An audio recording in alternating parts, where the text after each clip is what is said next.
বন্ধু, তুমি কি ধনী হতে চাও, না সারা জীবন গরিব হয়ে বাঁচতে চাও? আজকের একটা সিদ্ধান্ত তোমার সারা জীবন বদলে দিবে। যদি তুমি নিজেকে বদলাতে চাও, আজকের ভিডিও তোমার জন্য। পুরো ভিডিও দেখো, জীবন বদলে যাবে। বন্ধু, একটু ভাবো, তুমি একটা রাস্তার সামনে দাঁড়িয়ে আছো। রাস্তার একটা দিক ধনী হওয়ার, আর একটা দিক গরিব হয়ে সারা জীবন বেঁচে থাকার। তুমি প্রতিদিন ভাবছো তুমি কোন পথে যাবে। বন্ধু, টাকা কামানো যতটা সহজ মনে হয়, বাস্তবে ততটাই কঠিন। শহরে সবাই ফ্রিতে জ্ঞান দেয়, কিন্তু এই শহরে ফ্রিতে ভাত পাওয়া যায় না। কেউ তোমাকে শিখাবে না কিভাবে টাকা কামানো হয়, কারণ সবাই চায় তুমি তার মতো থাকো। গরিব হওয়া খুবই সহজ। যা টাকা ইনকাম করবো সব টাকা খরচ করে ফেলবা। ফ্রি টাইমে মোবাইল দেখে সময় নষ্ট করবা, নতুন কোনো কিছু শিখবে না। এগুলা করলে কখন যে তোমার সময় শেষ হয়ে যাবে তুমি নিজেও বুঝবে না।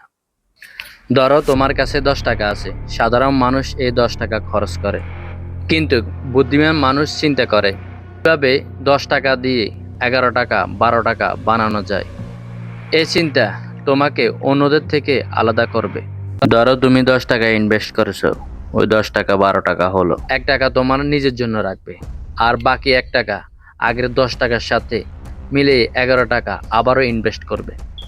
এভাবে ধীরে ধীরে মানুষ বড় হয়।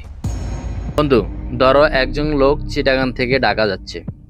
সে গাড়িতে যাচ্ছে, আর তুমি সাইকেলে যাচ্ছ। সেও তার গন্তব্যে পৌঁছাবে, তুমিও তোমার গন্তব্যে পৌঁছাবে, যদি তুমি থেমে না যাও। জীবনটা নদীর মতন, বেশিরভাগ মানুষ স্রোতের সাথে চলে, কিন্তু যে স্রোতের বিপরীতে চলে সে মানুষ জীবনে সফল হতে পারে। বন্ধু, সফলতার পথ অনেক কঠিন, কিন্তু অসম্ভব না। তুমি যদি আজ থেকে নিজেকে পরিবর্তন করো, তাহলে তোমার ভবিষ্যৎ বদলানো সম্ভব। বন্ধু, তুমি কোনটা বেছে নেবে? ধনী হওয়ার পথ, না সারা জীবন গরিব থাকবে? কমেন্টে জানাবে। ফলো, সাবস্ক্রাইব দিয়ে একটি লাইক বন্ধুদের সাথে শেয়ার করে দেবে। ছোট থেকে শুরু করো, বড় হবে ইনশাআল্লাহ।